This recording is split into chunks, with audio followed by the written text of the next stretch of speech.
Sisters and brothers, it's now my great honor to introduce IBEW's strongest champion and family member, the leader we know the IBEW can rely on every day. A man we will be re-electing November, and we'll do everything we can to make sure of it.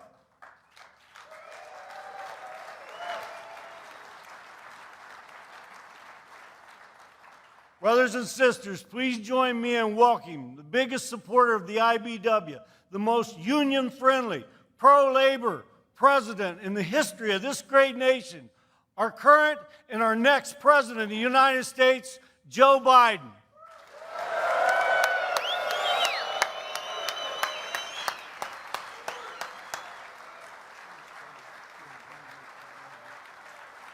Whoa!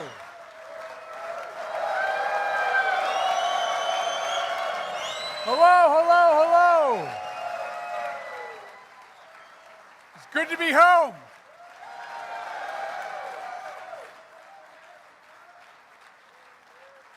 Thank you, thank you, thank you.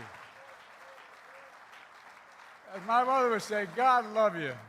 Please have a seat if you have. I don't want you all have to stand for me. Well, I tell you what, man.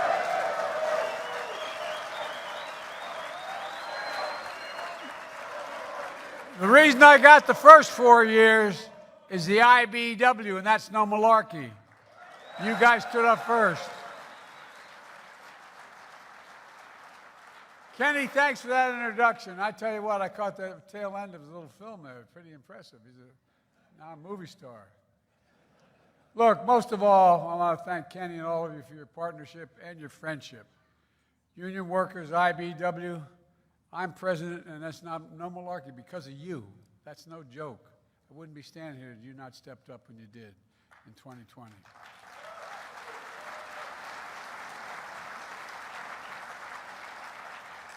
I was home in Scranton, Pennsylvania, where I was raised, and I visited the place I used to live in, etc. And I tell you what, my grandfather, Ambrose Finney, he'd be proud as hell I'm listed as the most pro-union president in history.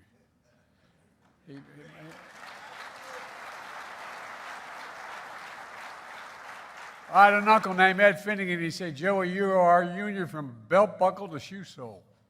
Well, I tell you what, it's because you built the country. You're proof of what I've always known. I mean this sincerely. I've been saying it for a long time. It's finally getting through, not to you, but to everybody. Wall Street didn't build America. The middle class built America. And unions built the middle class. And that's no, you built the middle class. There would be no middle class without you. Folks, you've been hosting this conference for a long time, but it's fair to say, in the last 4 years, there's been more excitement and energy than ever in all the work you're doing. I know because I see you all across America as I go across the country. Thanks to the bipartisan infrastructure law, 51,000 new infrastructure projects have been announced so far, and we're just beginning. Roads, bridges, ports, airports, clean water systems, affordable high-speed internet, all across America, installed by IBEW workers.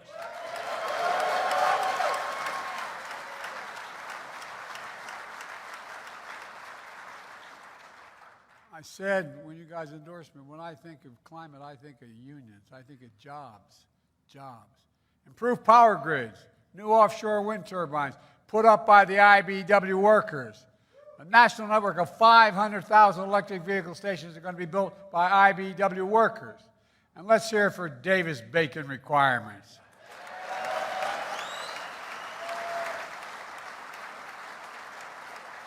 They guarantee these projects will pay a prevailing wage. Project labor agreements to make sure they hire highly skilled workers who have a voice on the job.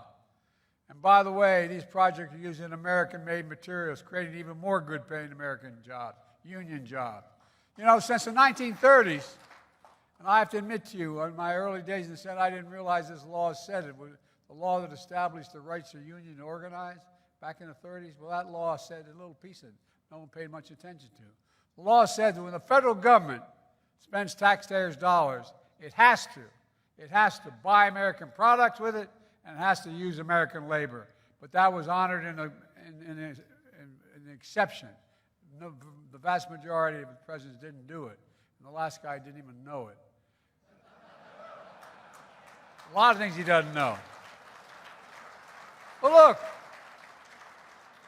that's Buy American. Past administrations, including my predecessor, failed to uphold it. But not anymore. My administration uses American products and American labor to build those products.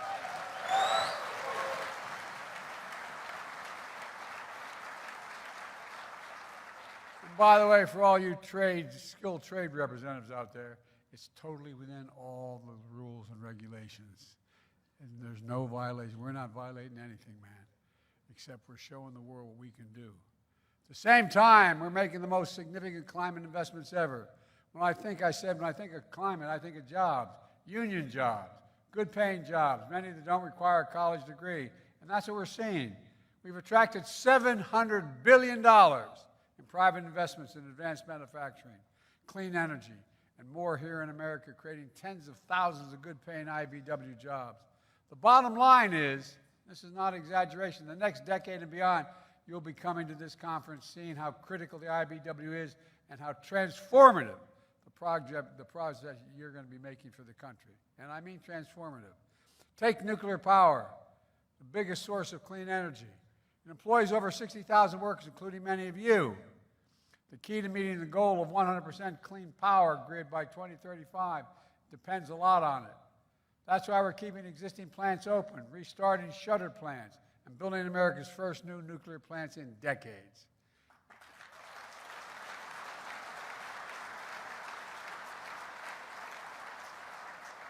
And we're investing to make sure America leads the way on new technologies like advanced small modular reactors of the future. It also means manufacturing the fuel that's needed to run these reactors. For too long, we relied on imported uranium to power nuclear reactors. Imports from places like Russia, who we can't trust at all. My administration is working to change all that. We're investing $3.4 billion in producing advanced nuclear fuel right here in America. You know, folks,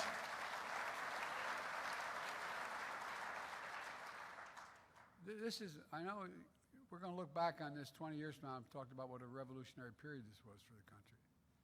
We're going to make a real gigantic difference. Today, I can announce that the IBEW plant in Southern Ohio has already produced the first 200 pounds of that powerful enriched uranium. The first ever made in America. And it's on track to produce nearly a ton by the end of the year. Enough to power 100,000 homes in this country. Folks, thanks to your partnership revitalizing key American industries, we're reducing reliance on imported oil, creating more jobs for IBEW workers. So far, more than 2,000 new clean energy projects have come online nationwide since I took office, creating tens of thousands of good-paying jobs. We're giving tax breaks that are 5 times greater to projects that are providing prevailing wage. If you don't provide prevailing wage, you don't get the tax break. And we use registered apprenticeships to train their workers. Look, we've invested $440 million to expand registered apprenticeships programs. Most Americans may not know, and I love it, and you guys should talk more about it, in my humble opinion.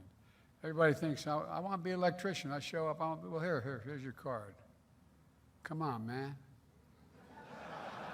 Think about it. By the way, go on out and ask people who know you're acquainted with, who aren't in the business at all. What's it take to be an electrician? You say, well, you get a little bit of training. 4 to 5 years of training to become an electrician. You're the best in the world. That's why it's a real estate. No, I really mean it. I mean it. You're the best in the world.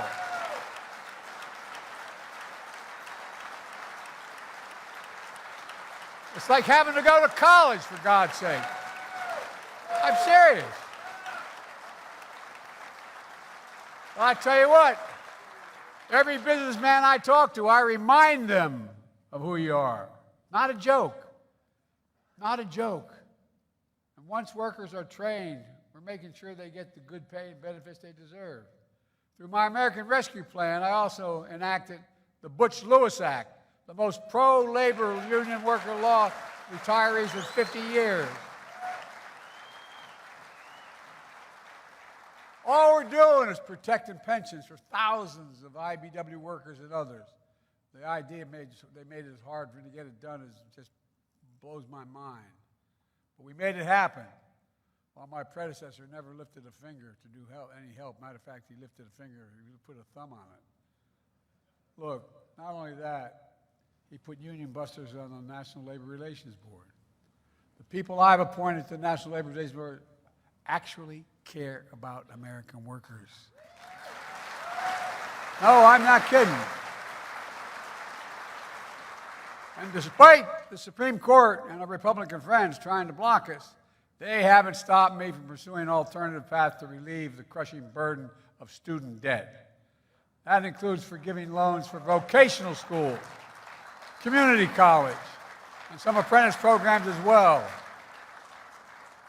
By the way, all these things are saving America money. We're not costing money. It's saving America. It's a growing economy, for God's sake. People are doing better. I could go on, but I'm not going to. I'm going to resist the temptation. Because, boy, I'm tempted these days. Together, we're doing what always worked best for this country. We're investing in America. It's not complicated. We're investing in Americans, not just America, Americans. Building an economy from the middle out, from the bottom up, not the top down. Not the top down. Because when you do that, the poor have a ladder up, the middle class does very well, and the wealthy still do very well, except they don't pay enough taxes.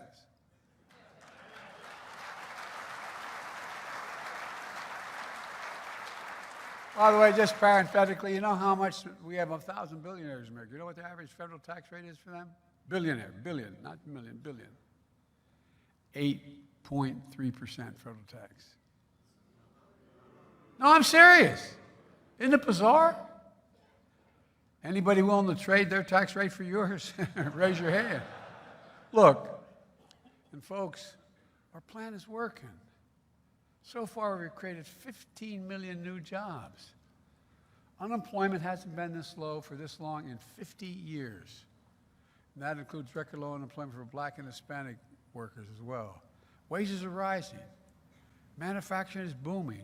We've created close to 800,000 new manufacturing jobs since I became president.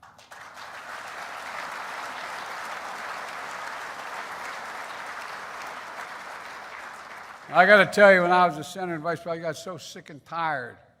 I know a little bit about corporations. There are more corporations registered in my home state of Delaware than every other state in the union combined. They're not all bad guys, but they ain't all good guys either. Look, think what's happened, all kidding aside, for the years, the previous 15 years, 20 years. Corporations look for the cheapest labor in the world, sent the jobs sent the product to those, sent the jobs to those laborers, whether they were in Asia or Europe, wherever they were, and then they sent the product back home. Well, instead of importing foreign products, I'm exporting for their products, and we're making those jobs American jobs, created here in America, where they belong.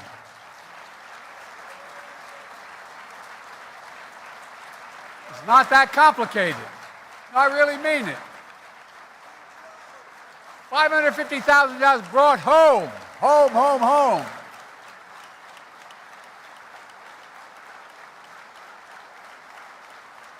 But it's pretty basic stuff. I won't get off course here talking about the chips, but all those computer chips we invented, we made about the tip of the finger size of it. But guess what? I went over to South Korea. They said, "What are you doing that for?" I said, "I'm going to get them to invest in America." Instead of us having to import all this stuff, we had this space between what we needed and what we could get. Well, guess what? We've created $550 billion in investments here. They're bringing here, and I asked the guy at Samsung why. You know what he said to me? He said, "You have the best workers in the world, and you have the safest place in the world to invest." Look, folks, my predecessor and his MAGA allies have a very different view. He promised Infrastructure Week every week for 4 years and never built a damn thing. In fact, now, these same Republicans, they want, and this is not your father's Republican Party, this is a different breed of cat, these MAGA Republicans. Now they want to repeal the climate law that would gut all those new jobs and industries we're creating here in America. My predecessor rolled back protection for American workers. He opposed increases in federal minimum wage, and he was proud, very proud of his $2 trillion tax cut when he was president that overwhelmingly benefited the wealthy and created the biggest corporations and exploded the federal debt. I cut the federal deficit. He exploded it.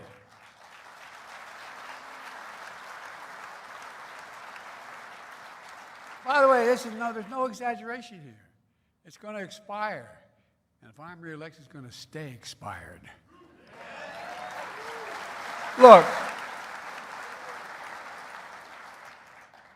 let me close with this. There are two different ways of looking at our economy. Some folks learned very different lessons growing up than you and I did. I learned the best way to get, they learned, and my opponent learned the best way to get rich is inherited. I can't argue much with that, but yeah. They learned that paying taxes is for working people, not the super wealthy. They learned that telling people you're fired is something to be laughed about. Not where I come from, not where I was raised. I guess that's how they look at the world from Park Avenue, Mar-a-Lago. But I grew up in Scranton, Pennsylvania, and Claymont, Delaware. Working class and middle class towns, what many of you did as well. Nobody handed you anything. You paid your taxes. And being told you were fired wasn't entertainment, it was a devastating nightmare to a family. Folks, where we come from, it matters. That's why when I look at the economy, I don't see through the eyes of Mar-a-Lago. I literally see through the eyes of Scranton, where I grew up on my grandpa's kitchen table. I see through the eyes of working people like you and the basic values that you represent. Honesty, decency, hard work, faith. It matters. Fairness matters. And you believe like I do, everyone in America deserves just an even shot. No guarantee, just a shot, but guaranteed to have a shot. In America, we leave nobody behind where we come from. Folks, that's the America you all are building. That's the America you're recreating. And let me ask you, are you going to keep doing it?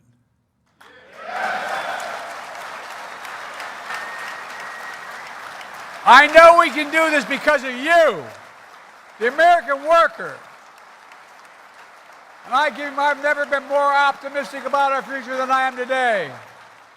Folks, you just have to remember who the hell we are. We're the United States of America, and there's nothing beyond our capacity. Nothing, nothing, nothing. God bless you all. Thank you, thank you. And on behalf of America, thank you. You've really done it.